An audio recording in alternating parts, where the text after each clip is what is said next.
بسم اللہ الرحمن الرحیم۔ السلام علیکم ورحمۃ اللہ وبرکاتہ۔ ناظرین، میں نصیر الدین القاسمی القراءۃ الراشدہ الجزء الاول الدرس الرابع کے ساتھ آپ حضرات کی خدمت میں حاضر ہوں۔ کچھ دنوں سے سبق نہیں ہو سکا، معذرت خواہ ہوں۔ الدرس الرابع کا عنوان ہے فی السوق، بازار میں، چاہیں تو یوں کہہ سکتے ہیں مارکیٹ میں، انگریزی بولنے کا اگر شوق ہو تو۔ سوقن کی جمع اسواق آتی ہے، سوقن جمع اسواق۔ یہ گفتگو ہے پورے سبق میں دوستوں کے درمیان اور بازار میں جانے کے بعد دکاندار کے درمیان۔ تو ضرورت کی بہت سی چیزیں، بہت سے الفاظ، بہت سی تعبیرات ہمیں اس سبق میں ملیں گی۔ کوشش کریں کہ ہر تعبیر یاد کی جائے، ہر لفظ یاد کیا جائے اور اس کو برموقع کس طرح استعمال کرنا ہے یہ طریقہ سیکھا جائے۔ عمر: هل زرت سوق هذا البلد یا صدیقی؟ هل زرت سوق هذا البلد یا صدیقی؟ اے میرے دوست، کیا تو نے اس شہر کا بازار دیکھا ہے؟ زرت، زار یزور زیارتاً، اس لفظ کا معنی ہوتا ہے ملاقات کرنا، اگر اس کا مفعول بھی کوئی انسان، کوئی بندہ ہو تو۔ مثلا هل زرت معلمک هذا الاسبوع؟ کیا آپ نے اپنے استاد سے اس ہفتے ملاقات کی ہے؟ هل زرت معلمک هذا الاسبوع؟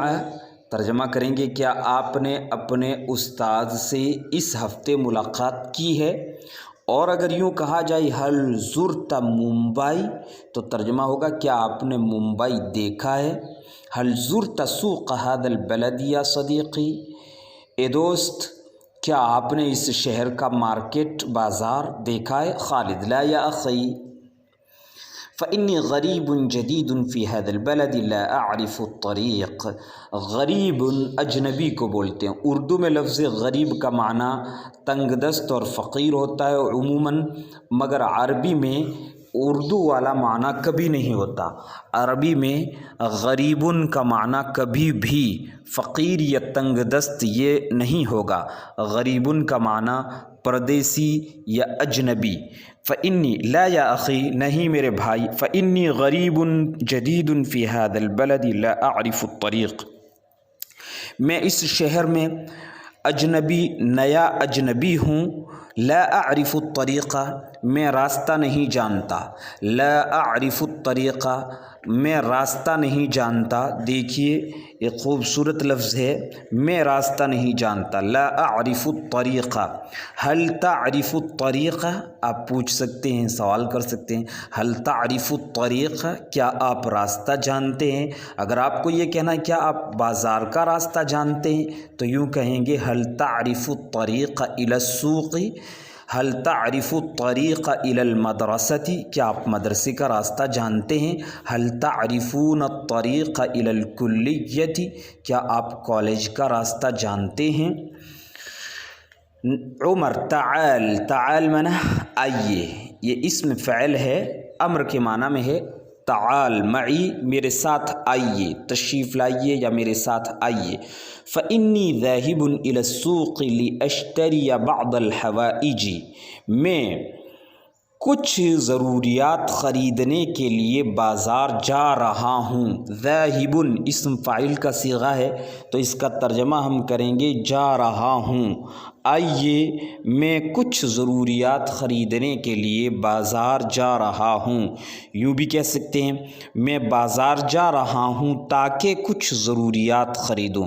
لِأَشْتَرِيَ، یہ جو لام ہے اس کے شروع میں فعل مضارع اشتریہ، اشترا یشتری کے معنی خریدنا۔ لِأَشْتَرِيَ، اس لام کا معنی تاکہ یا لیے، خریدنے کے لیے، یعنی یہ لام جب لگ جاتا ہے فعل مضارع پر تو اس فعل مضارع کا ترجمہ آپ مصدر سے بھی کر سکتے ہیں۔ لِأَشْتَرِيَ بَعْضَ الْحَوَائِجِ، بعض ضروریات خریدنے کے لیے، یا تاکہ میں بعض ضروریات خریدوں.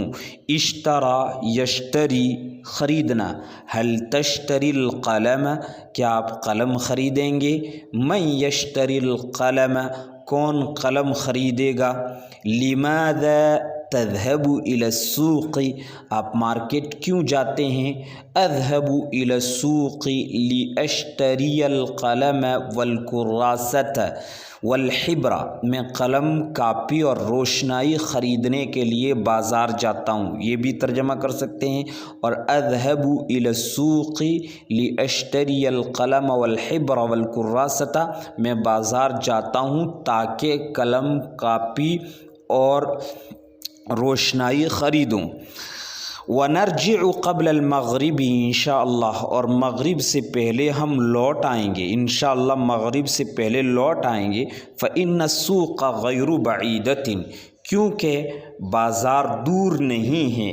غیر بعیدۃ دور نہیں ہے. لفظ غیر کا ترجمہ یہاں کریں گے نہیں ہے. فإن السوق فإن لفظ فإن جہاں آئے تو اس کا معنی ہوتا ہے اس لیے کہ یا کیونکہ بازار دور نہیں ہے. خالد ماشاء اللہ هذه سوق کبیرۃ یہ بڑا بازار ہے.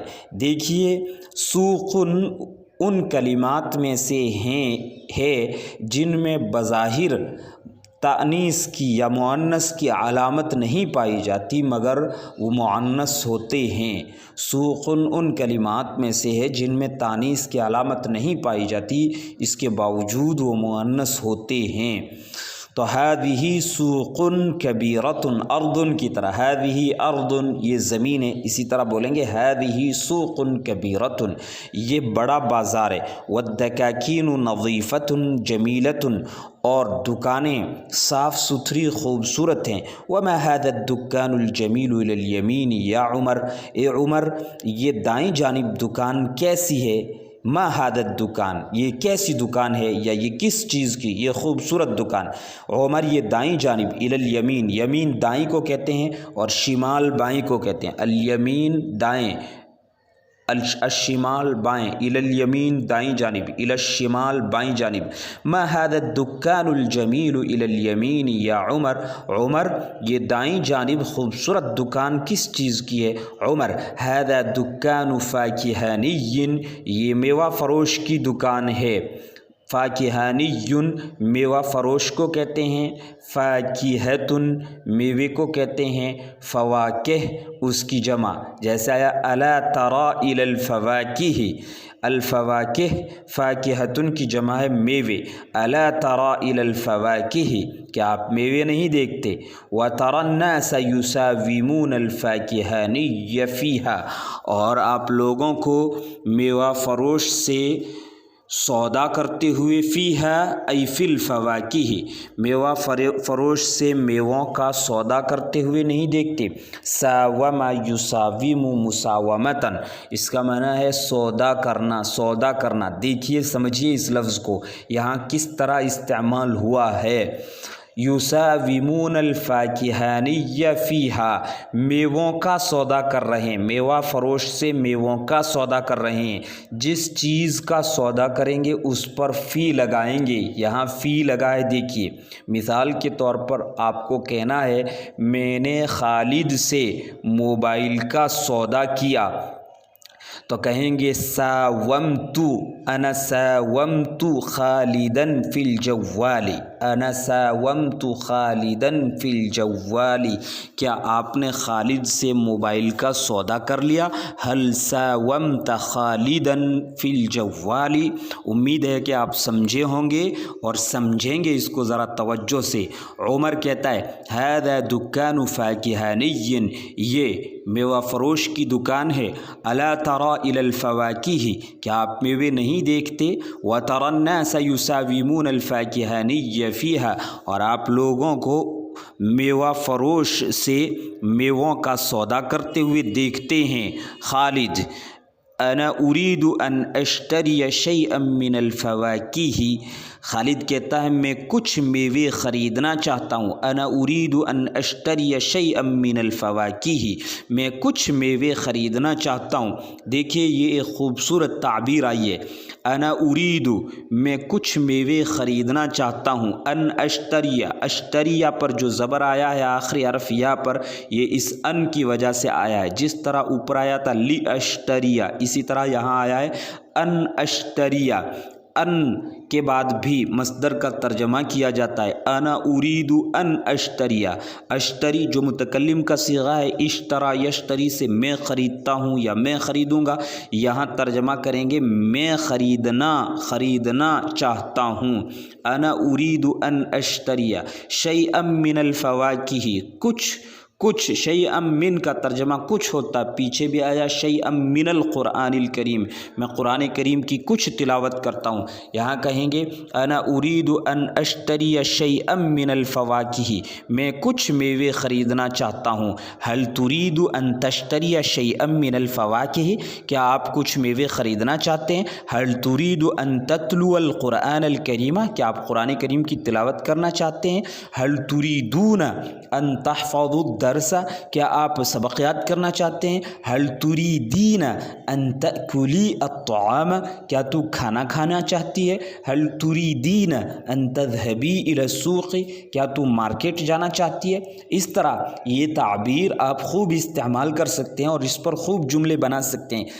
آپ ایک جملے کو ایک سانچہ سمجھ لیں اور اس طور سے لیں کہ یہ ایک سانچہ ہے، اس سانچے میں ہزاروں جملے ڈھال سکتا ہوں، اور ڈھالا کریں۔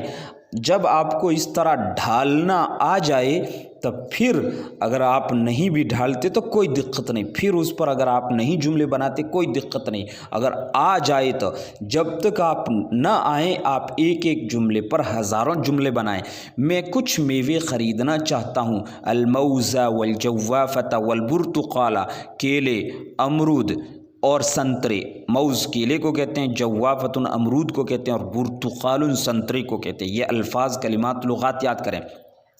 فإنی اريد ان ادعو، ویسی ہی تعبیر یہاں پھر آئیے دیکھیے، فإنی اريد ان ادعو بعض الاخوان الى الفطور بکرتن، بکرتن مانا سویرے، فطور ناشتے کو کہتے ہیں، دعا یدعو دعوت کرنا، کیونکہ میں بعض دوستوں کو سویرے ناشتے کی دعوت کرنا چاہتا ہوں، کیونکہ میں بعض دوستوں کو سویرے ناشتے پر بلانا چاہتا ہوں، ادعو بلانا بھی، کیونکہ میں بعض دوستوں کو، بعض الاخوان، یہاں دیکھیں ایک بات سنیں یاد رکھیں، اخوان سگے بھائیوں کے لیے، حقیقی بھائیوں کے لیے عموماً اخن کی جمع اخوتن استعمال کی جاتی ہے، اخوتن یہ جمع استعمال کی جاتی ہے، اور بھائی دوست کے معنی میں جہاں بولا جاتا ہے بھائیوں تو وہاں عموماً اخوان کی جمع استعمال کی جاتی ہے۔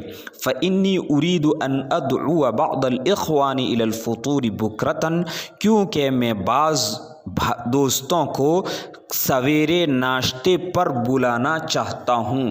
امید ہے کہ آپ یہ سبق سمجھے ہوں گے اور اس میں جو جملے آئے ہیں وہ جملے بھی سمجھے ہوں گے، خوب اچھی طرح سے سمجھیں، ہر لفظ اور تعبیر یاد کریں، ہر جملے پر آپ جتنے چاہیں اتنے جملے بنائیں۔ السلام علیکم ورحمۃ اللہ وبرکاتہ۔ نصیر الدین القاسمی، خادم ادارہ مرکز المعارف، دوانی ڈھانی، جودھ پور، راجستھان۔